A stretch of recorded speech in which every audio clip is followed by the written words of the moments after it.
दो टॉपिक्स हमने read out करे एंड डन कर लिए, वो कंप्लीट हो गए। अब नेक्स्ट टॉपिक स्टार्ट करने जा रहे हैं, ट्रांसफर प्राइसिंग। देखो ट्रांसफर प्राइसिंग का मीनिंग क्या होता है, simple. A transfer price is that notional value, क्या एक नॉशनल वैल्यू है जिसपे गुड्स एंड सर्विस को ट्रांसफर किया जा रहा है। Transfer between division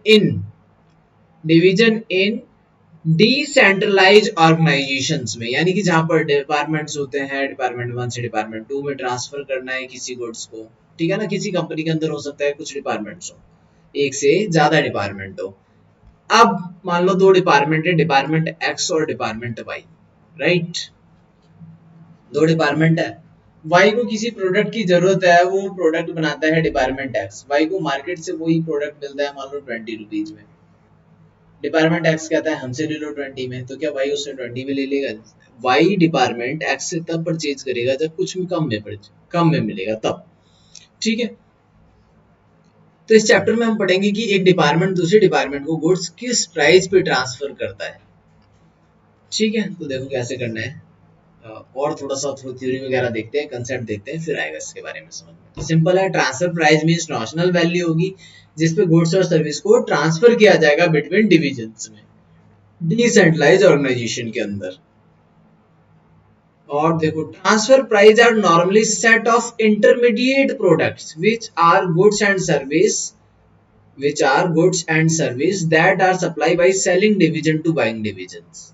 selling division transfer कर देगा किसको? Buying division. In large organisation में ऐसा होता है, each division is treated as profit centre मानते हैं हर डिवीजन को।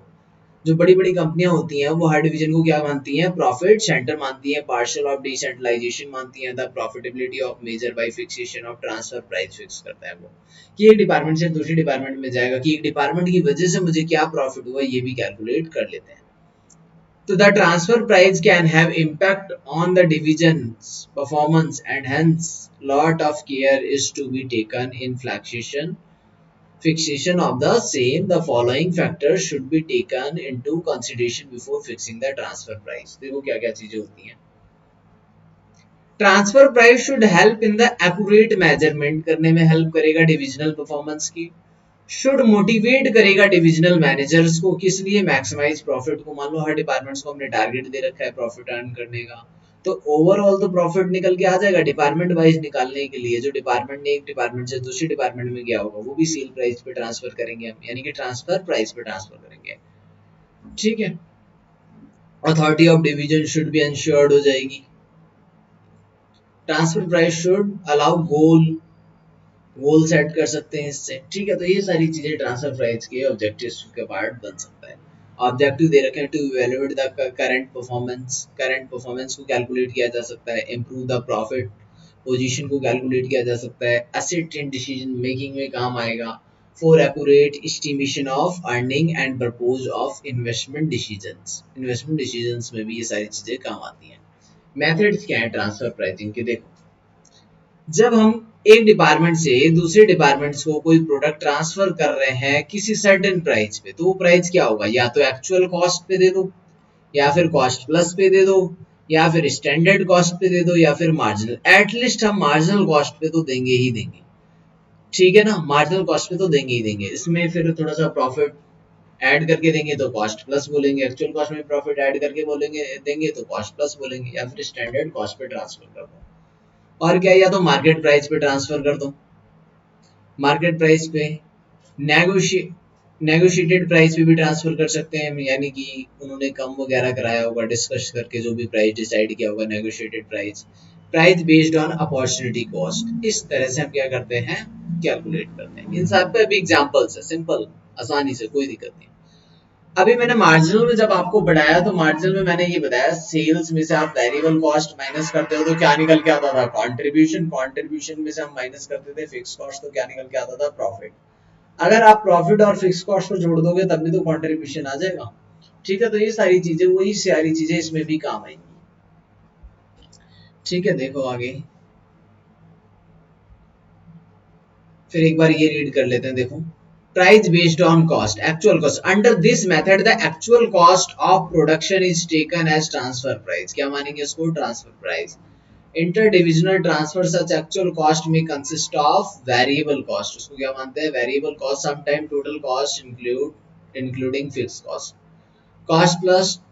Under this method, transfer price is fixed by adding a reasonable return on capital employed by the total cost.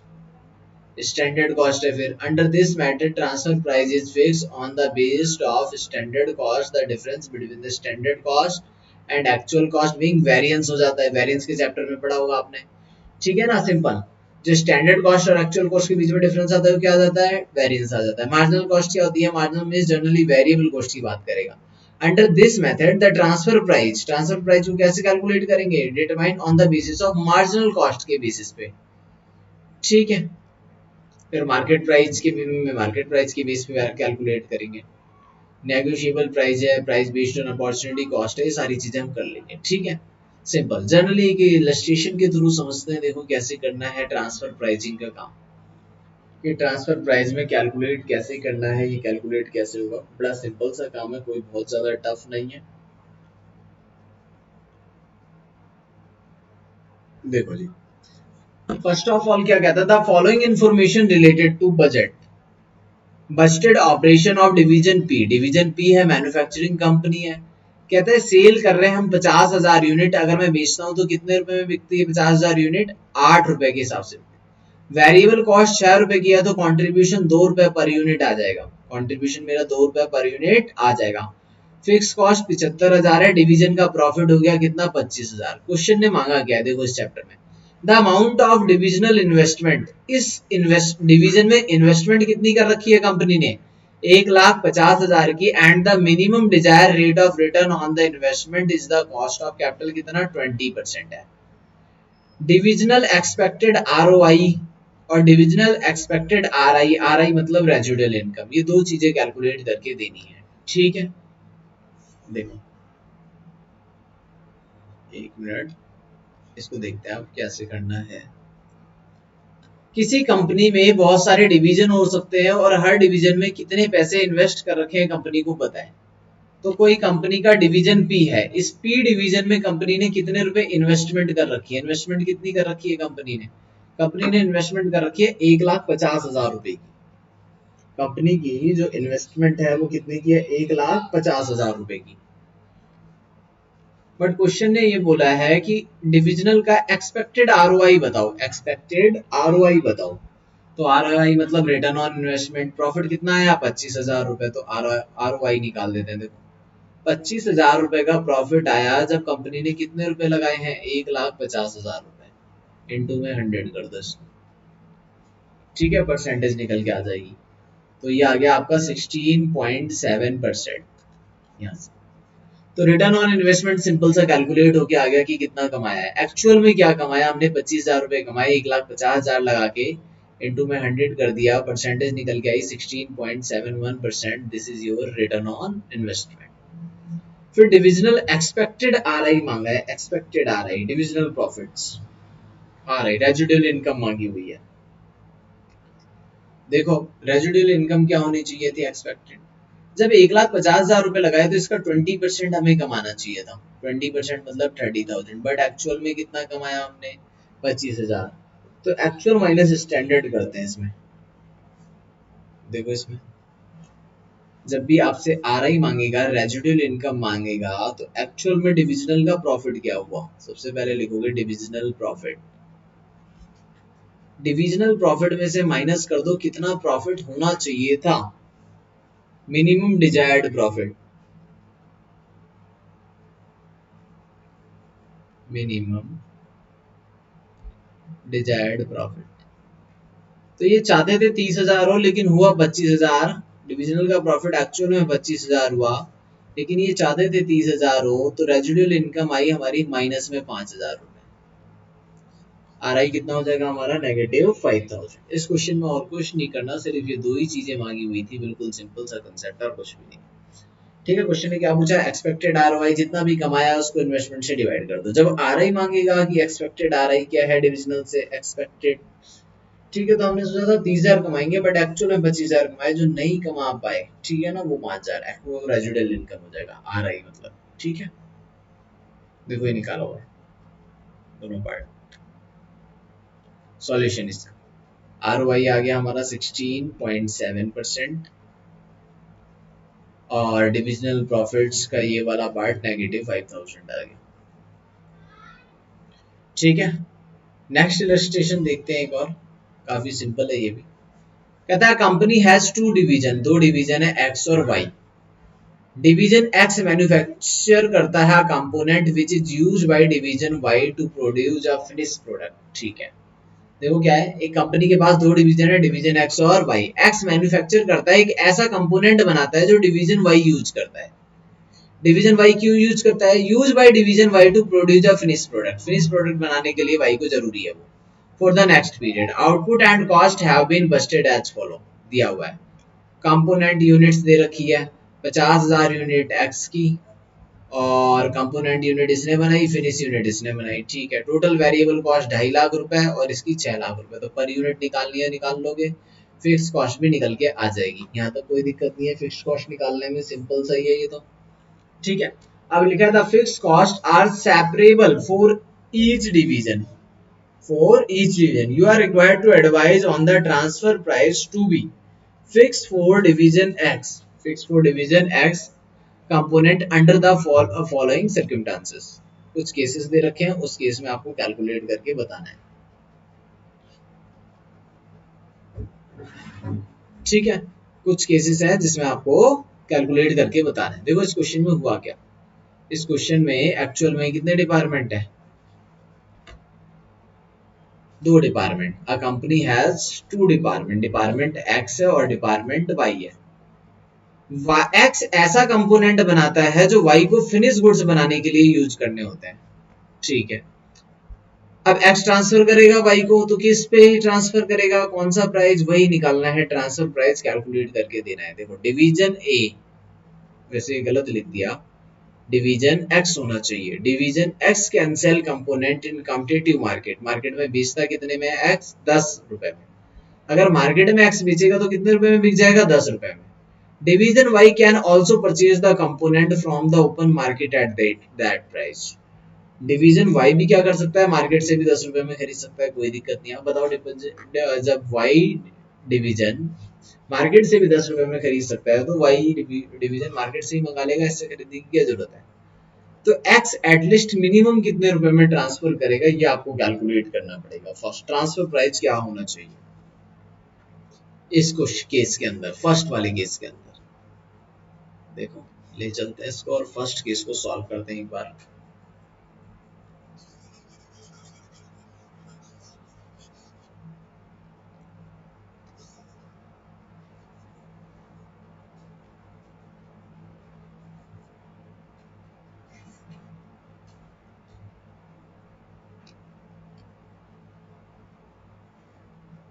ये लो, ठीक है।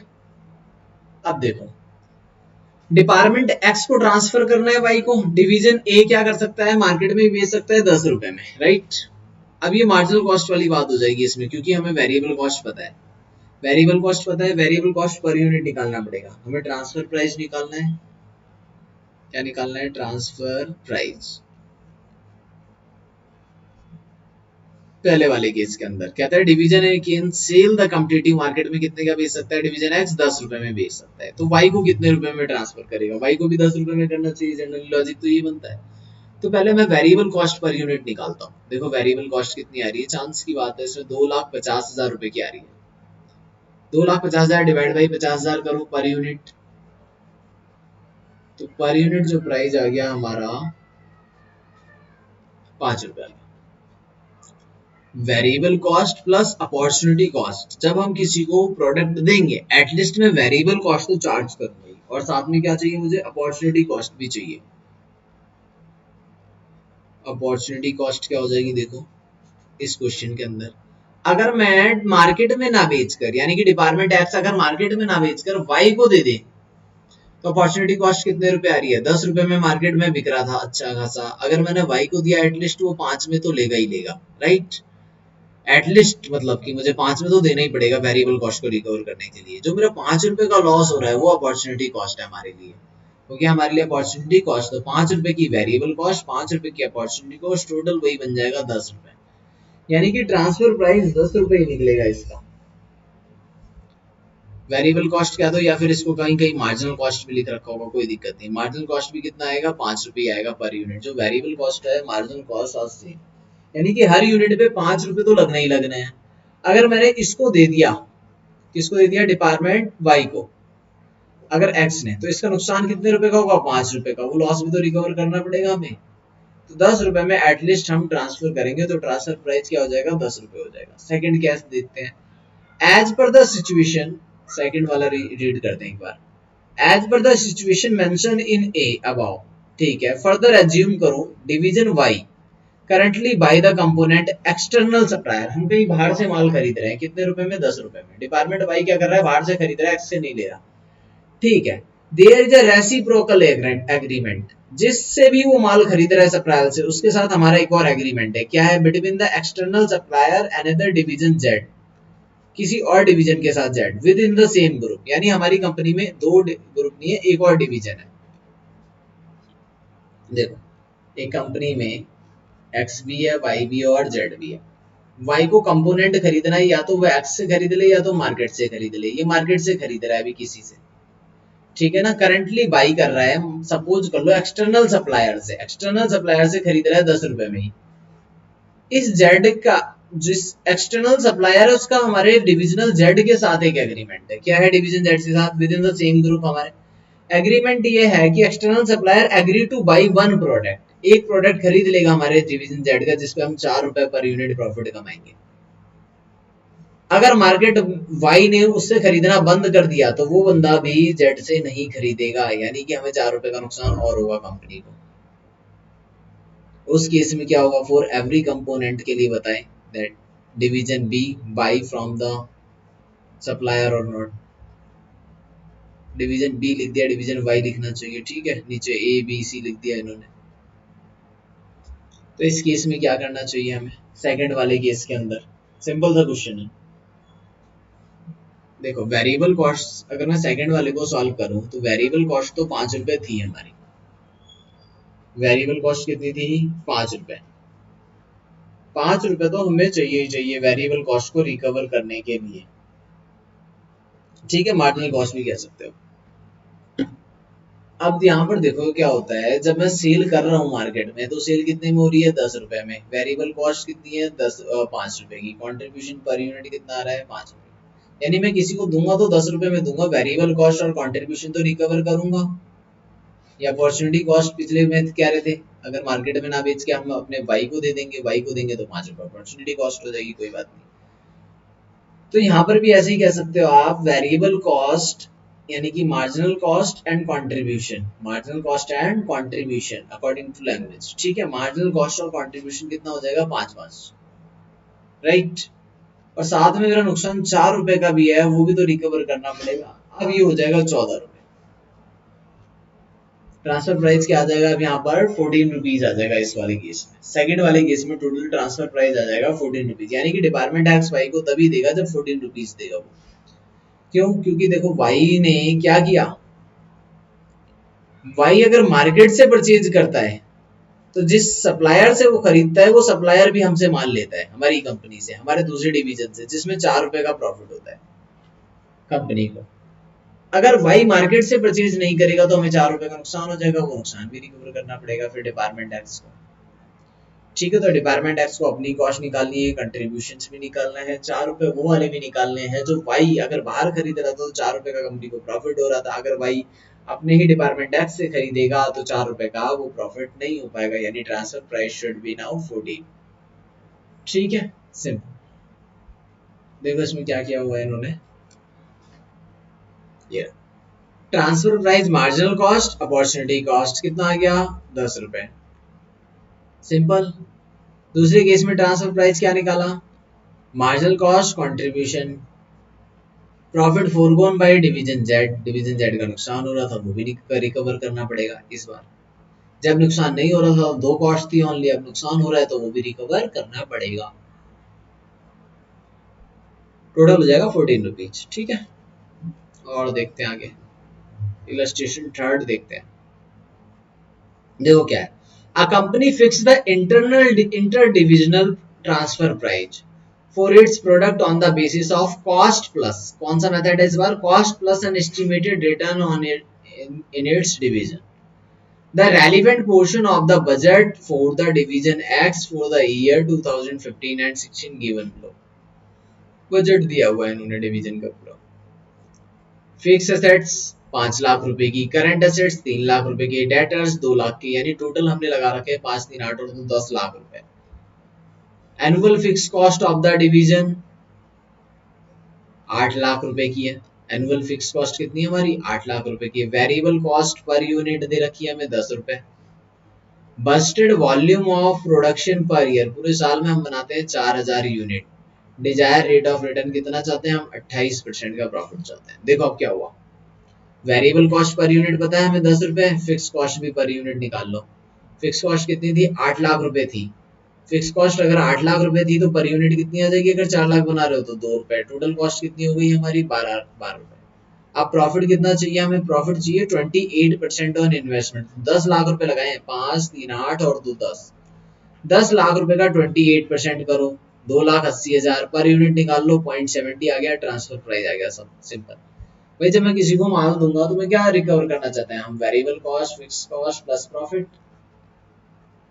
तो वेरिएबल कॉस्ट 10 रुपए है, फिक्स कॉस्ट 2 रुपए पर यूनिट है, प्रॉफिट कितने रुपए पर यूनिट आ जाएगा, 0.70 पर यूनिट, तो 12 रुपए 70 पैसे। ठीक है, टोटल इन्वेस्टमेंट हमारी 10 लाख रुपए की है, तो 10 लाख का 28% कर दिया, डिवाइड कर दिया 4 लाख से, पर यूनिट आ गया।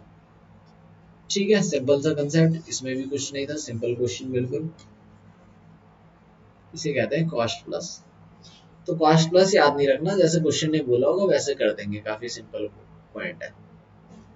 देखो एक और 14 illustration.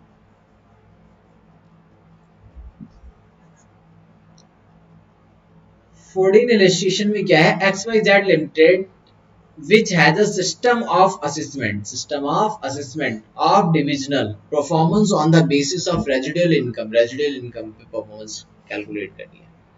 has two division alpha and beta, किसी कंपनी के अंदर XYZ लिमिटेड में 2 डिवीजन है, alpha and beta.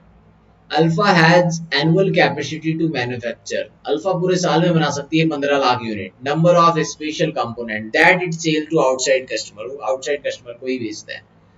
But has idle capacity, कुछ आइडल है मतलब कुछ काम नहीं कर पाते, उसे कहते हैं आइडल, खाली रह गया। The Busted residual income beta 1,20,00,000 दे रखी है बीटा की।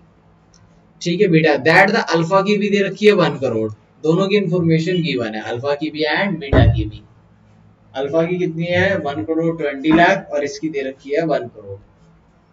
Other relevant details extracted from the budget of Alpha for the current year as follow. Given है सेल आउटसाइड कस्टमर को,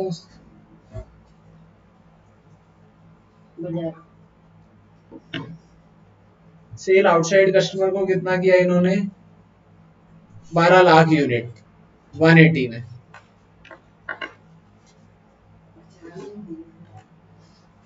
ठीक है ना, 12 लाख यूनिट कितना है 180 के हिसाब से बेचा, तो बेच सकता था ये 15 लाख कितना था ऊपर 15 लाख यूनिट।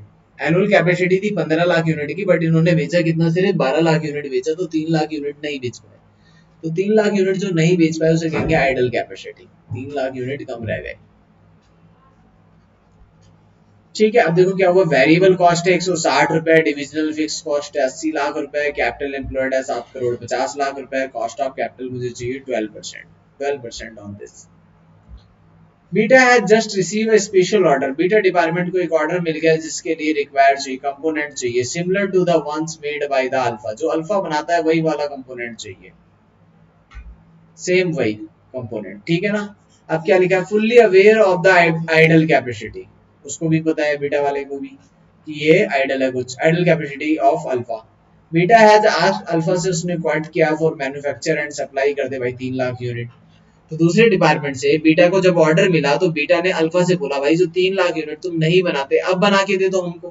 तो number of the component with a slight modification करनी पड़ेगी कुछ प्रोसेसिंग में। तो अल्फा एंड बीटा एग्री कर गए, लेकिन इससे क्या हुआ, वेरिएबल कॉस्ट बढ़ गई हमारी 5 रुपए की। एक्स्ट्रा कॉस्ट कितनी लगेगी, आप 5 रुपए की।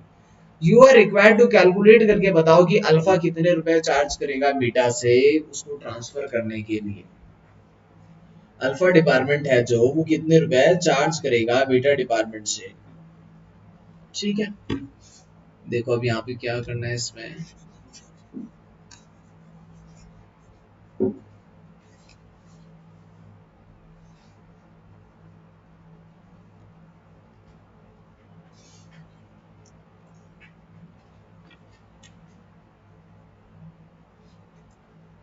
देखो हमारा फिक्स कॉस्ट कितना था, फिक्स कॉस्ट गिवन है 80 लाख रुपए, वेरिएबल कॉस्ट गिवन है 160।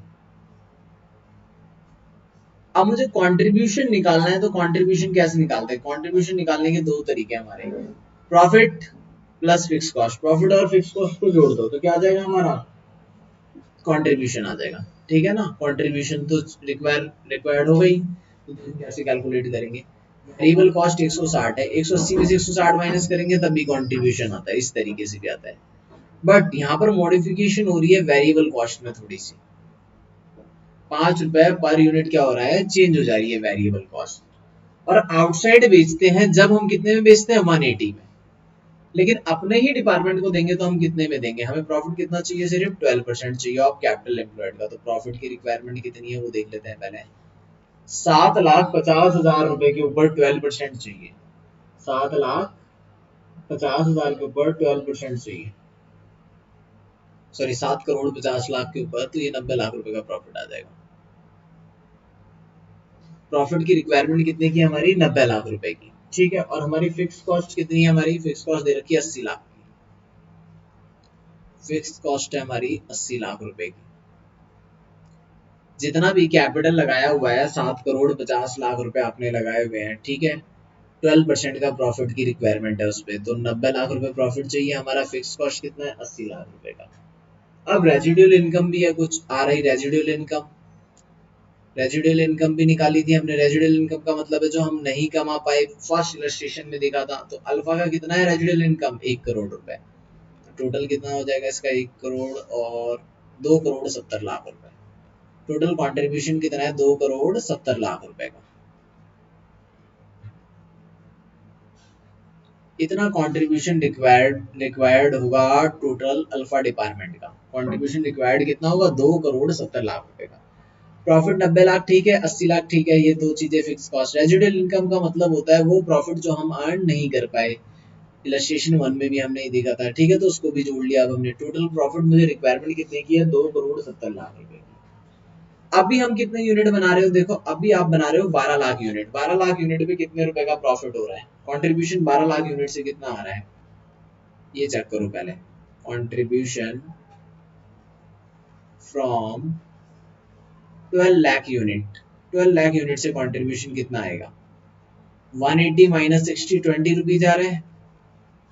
तो 12 लाख इंटू में 20, 24 लाख रुपए का कंट्रीब्यूशन अभी आ रहा है हमारे पास। 24 लाख, 2,40,00,000 हो जाएगा, सॉरी एक जीरो और आ जाएगा ना ये, एक 40 लाख। 2,40,00,000 रुपए का कंट्रीब्यूशन कहां से आ रहा है हमारे पास, एग्जिस्टिंग यूनिट से, 12 लाख यूनिट से। तो जो एडिशनल यूनिट बनाएंगे हम 3 lakh unit, additional 3 lakh units बनाएंगे, एडिशनल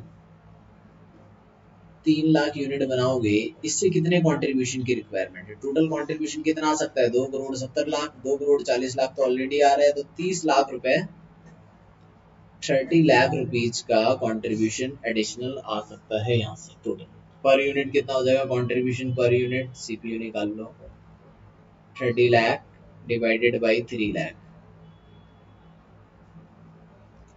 10 रुपए पर यूनिट का कंट्रीब्यूशन इससे आ सकता है। ठीक है, कंट्रीब्यूशन पर यूनिट कितना आ गया, 10 रुपए का। अब देखो ट्रांसफर प्राइस निकालना है, सिंपल। वेरिएबल कॉस्ट कितना दिया हुआ था हमारा, 160 रुपए दे रखा था पहले से ही, तो ट्रांसफर प्राइस निकाल लेते हैं। ट्रांसफर प्राइस सिंपल हो गया आपका। जब डिपार्टमेंट अल्फा डिपार्टमेंट बीटा को गुड्स ट्रांसफर करेगा तो अपने 160 रुपए तो लेगा ही लेगा भाई, 160 रुपए तो प्रोडक्ट में लग रहे हैं। 5 रुपए किस लिए लेगा, क्योंकि कॉस्ट बढ़ गई, वो भी लेगा 165 रुपए। 10 रुपए का ये प्रॉफिट चाहेगा कंट्रीब्यूशन भाई, नए वाले जब नया वाला 100% कैपेसिटी पे काम करेगा तो टोटल प्रॉफिट कितना होना चाहिए था, 2 करोड़ 70 लाख। 12 लाख यूनिट से कितने कमाए, 2 करोड़ 40 लाख। तो जो कम रहेगा वो कहाँ से कमाएगा, एडिशनल यूनिट से, तो 10 रुपए। यहाँ पर टोटल ट्रांसफर प्राइस कितना होना चाहिए, 175। ठीक है, देखो इसको, तो कितना आ जाएगा यहाँ पर 175। Variable cost desire residual income plus increase in variable cost, जो भी इसका होगा। ठीक है,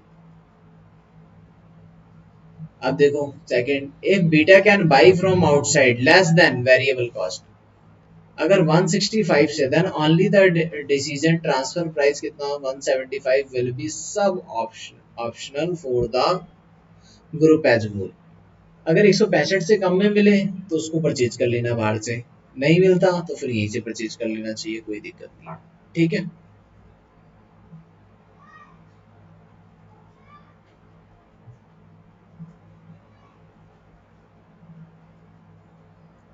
देखो एक और illustration, last illustration 15, last question है ये।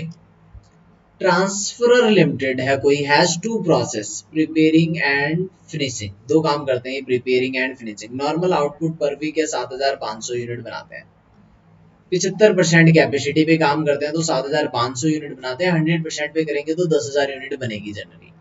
Transferee limited has production problem हो रही है उनके पास कुछ प्रिपेयरिंग में भी, और तो उनको क्या चाहिए, 2000 यूनिट चाहिए per week prepared material for their finishing process के लिए, तो 2000 यूनिट चाहिए। अब दो डिपार्टमेंट है यहाँ पर, प्रिपेयरिंग एंड फिनिशिंग। ठीक है, तो क्या हुआ, प्रोडक्शन प्रॉब्लम होगी ट्रांसफरी लिमिटेड को, प्रिपेयरिंग एंड रिक्वायरमेंट, उन्होंने कितने यूनिट्स मांगे, 2000 यूनिट मांगे। The existing cost structure of one prepared unit transfer limited capacity as follow. Material लगता है 2 रुपए का, पूरा वेरिएबल है, लेबर लगता है 2 रुपए का, ओवरहेड लगता है 4 रुपए का, टोटल खर्चा हो गया 4 2 तो 8 रुपए। ठीक है ना, the sale price of a complete unit, अगर मैं पूरी फिनिश करके यूनिट बेचेंगे तो कितने में बिकेगा, 16 रुपए। प्रॉफिट कितना है, 4 रुपए, तो टोटल कॉस्ट कितनी हो गई पर यूनिट में, 12 रुपए। टोटल कॉस्ट कितनी आ जाएगी पर यूनिट, 12 रुपए की। ठीक है ना, contact the effect that profit, 16 वाला प्रॉफिट 4 का होता है पर यूनिट, तो टोटल कॉस्ट आती है 12 रुपए की। Contrast that affect the profit of the transfer limited 6 months 25 weeks for supplying units to transfer limited with the following alternative transfer price per unit। पहला किस पे बोला है, मार्जिनल कॉस्ट पे ट्रांसफर कर दो। अगर मार्जिनल कॉस्ट पे ट्रांसफर कर देंगे तो मार्जिनल कॉस्ट पे ट्रांसफर कर देंगे इसको। ठीक है, फिर बोला मार्जिनल कॉस्ट में 25% जोड़ के ट्रांसफर कर दो। फिर बोला मार्जिनल कॉस्ट में 25% रिटर्न ऑन कैपिटल एम्प्लॉयड का जोड़ के ट्रांसफर कर दो। कैपिटल एम्प्लॉयड कितनी है, 20 लाख। देखो पहले वाले में तो प्रॉफिट होगा ही नहीं। जब फर्स्ट वाले लेवल पे आप ट्रांसफर करोगे तो उसमें कोई भी प्रॉफिट नहीं आएगा, बिल्कुल एड कॉस्ट पे ही ट्रांसफर हो जाएगा। देखो मार्जिनल कॉस्ट पे ट्रांसफर करना है, कितने यूनिट ट्रांसफर करने थे, इनकी भाई रिक्वायरमेंट 2000 यूनिट थी पर वीक, तो 25 वीक में कितनी हो जाएगी, 50,000 यूनिट। 50,000 यूनिट चाहिए, अभी कितना प्रॉफिट हो जाएगा, 7,500 यूनिट 25 वीक तक बनाते हैं आराम से, तो 4 रुपए कमाते हैं। प्रॉफिट कितने का, एग्जिस्टिंग प्रॉफिट 7,50,000 का कमाते हैं। 7,500 यूनिट थी ना पर वीक, ये रहा। द नॉर्मल आउटपुट कितना आता है, 7,500 यूनिट पर वीक। तो एग्जिस्टिंग जो हम प्रॉफिट कमा रहे हैं 7,500 यूनिट 25 हफ्तों तक, 4 रुपए के हिसाब से 7,50,000, और 25 हफ्ते तक अगर मैं 2,000 यूनिट ट्रांसफर कर दूंगा तो 50,000। मार्जिनल कॉस्ट पे ट्रांसफर करना है, मार्जिनल कॉस्ट मतलब वेरिएबल कॉस्ट ले लो। कितनी दे रखी है, 2 रुपए दे रखी है मटेरियल की, 1 रुपए लेबर की आ जाएगी 50%, और 25% 4 रुपए का, तो ये 1 रुपए इसका आ जाएगा। 2 रुपए 1 रुपए 1 रुपए, 4 रुपए तक आ गया। अब हमने मार्जिनल कॉस्ट पे ट्रांसफर कर दिया, तो at this transfer price there is no effect on profit, profit पे कोई इफेक्ट नहीं पड़ेगा। क्यों, क्योंकि हमने प्रॉफिट कमाया ही नहीं इसमें।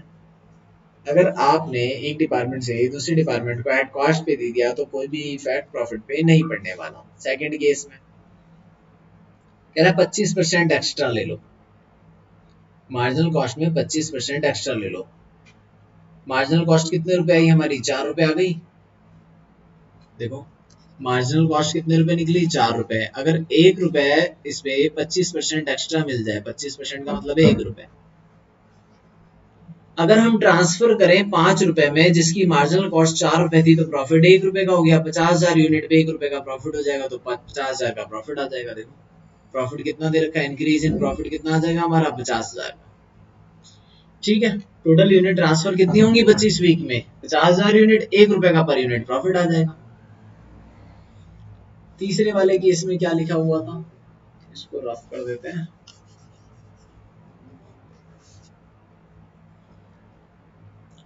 थर्ड केस पे लिखा है मार्जिनल कॉस्ट में 15% जोड़ दो कैपिटल एम्प्लॉयड का। तो कैपिटल एम्प्लॉयड कितना है, 20 लाख यूनिट्स है और 20 लाख रुपीज। 20 लाख का 15%, 20 लाख का 15% हो जाएगा 3 लाख रुपए। मार्जिनल कॉस्ट पर यूनिट कितनी है हमारी, देखो मार्जिनल कॉस्ट पर यूनिट तो 4 रुपए है। 20 लाख का 15% हो गया कितना, 3 लाख रुपए। ठीक है, अब इसको 50,000 से डिवाइड कर दोगे तो पर यूनिट भी आ जाएगा, क्योंकि 4 रुपए तो पर यूनिट है। पर यूनिट निकालने के लिए ट्रांसफर प्राइस चाहिए हमें तो। ठीक है, अब ये 0.5 क्या है, 0.5 इसलिए लिया भाई एनुअल था पूरा का पूरा। कैपिटल एम्प्लॉयड पूरे साल की दे रखी है ना, तो हमें 6 महीने की तो चीज 6 महीने की चाहिए, तो इसलिए आधा कर लेंगे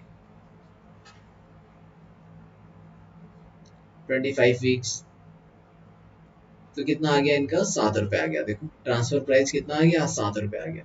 तो प्रॉफिट कितना हो जाएगा, मार्जिनल कॉस्ट 4 रुपए थी तो कंट्रीब्यूशन 3 रुपए आ गया। 3 रुपए इंटू में 50,000 यूनिट, 1,50,000 का प्रॉफिट आ जाएगा। ये देखो प्रॉफिट कितने से इंक्रीज हो जाएगा, 1,50,000। कैसे निकाला हमने, 4 रुपए की marginal cost per unit, marginal cost per unit given है। फिर हमने क्या करा भाई, 15% कर लिया किसका, कैपिटल एम्प्लॉयड का। कैपिटल एम्प्लॉयड कितनी थी हमारी, 20 लाख। 20 लाख का 15% किया, 3 लाख आ गया। ये पूरे साल का है, 6 महीने का कितना हो जाएगा, 1,50,000 पर यूनिट निकाल लिया। फिर हमने 50,000 से डिवाइड करके 3 रुपए पर यूनिट आ गया। 4 रुपए पहले से था तो 4 और 3 7 रुपए में ट्रांसफर कर दिया। ठीक है, सिंपल।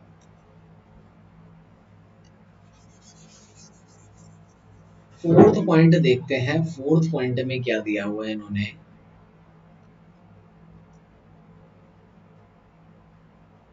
फोर्थ पॉइंट में दिया है एग्जिस्टिंग कॉस्ट पे भी ट्रांसफर कर सकते हैं। फोर्थ पॉइंट क्या था, एग्जिस्टिंग कॉस्ट पे ट्रांसफर कर दो। तो एग्जिस्टिंग कॉस्ट कितनी आ रही थी हमें बनाने की टोटल, देखो 2 2 4 और 4 8 रुपए। लेकिन मार्जिनल कॉस्ट कितनी है हमारी, 4 रुपए। अगर 8 रुपए में मैं ट्रांसफर करूंगा तो इन्होंने ये किया हुआ, देखो profit increase by 50,000 into 4, 2 lakh. 8 - 4 क्यों करा, एग्जिस्टिंग कॉस्ट पे ट्रांसफर करना है, यानी 8 रुपए पे ट्रांसफर करना है वो प्रोडक्ट जिसकी मार्जिनल कॉस्ट कितनी है, 4 रुपए।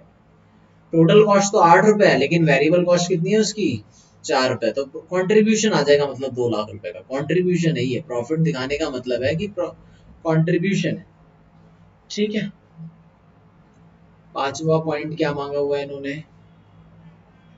एग्जिस्टिंग कॉस्ट में अ portion of profit on the basis of preparing cost divide by total cost into में यूनिट प्रॉफिट। एग्जिस्टिंग कॉस्ट कितने रुपए हमारी, 8 रुपए की। फिर क्या बोला, प्लस करो portion of profit. Portion of profit कितना आ रहा था हमारा, 4 का। नहीं नहीं नहीं, portion of profit on the basis of preparing cost. Preparing cost, portion of profit 4 divide by total cost हो जाएगी हमारी 12। 16 माइनस था ना कुछ, 16 - 4 टोटल, और यूनिट प्रॉफिट है 4 रुपए का। इस तरह से सॉल्व करना पड़ेगा इसको, एक बार देखते हैं कैसे है ये रहा। अच्छा कॉस्ट बोला था, ये मैंने प्रॉफिट लिख दी। टोटल कॉस्ट कितनी है, प्रिपेयरिंग कॉस्ट आ रही है हमारी 8 रुपए बनाने की। टोटल कॉस्ट तो वैसे पर यूनिट 12 है ना, 8 रुपए आ रही थी। 8 रुपए, 8 डिवाइड बाई 12, प्रॉफिट कितने का है, 4 का।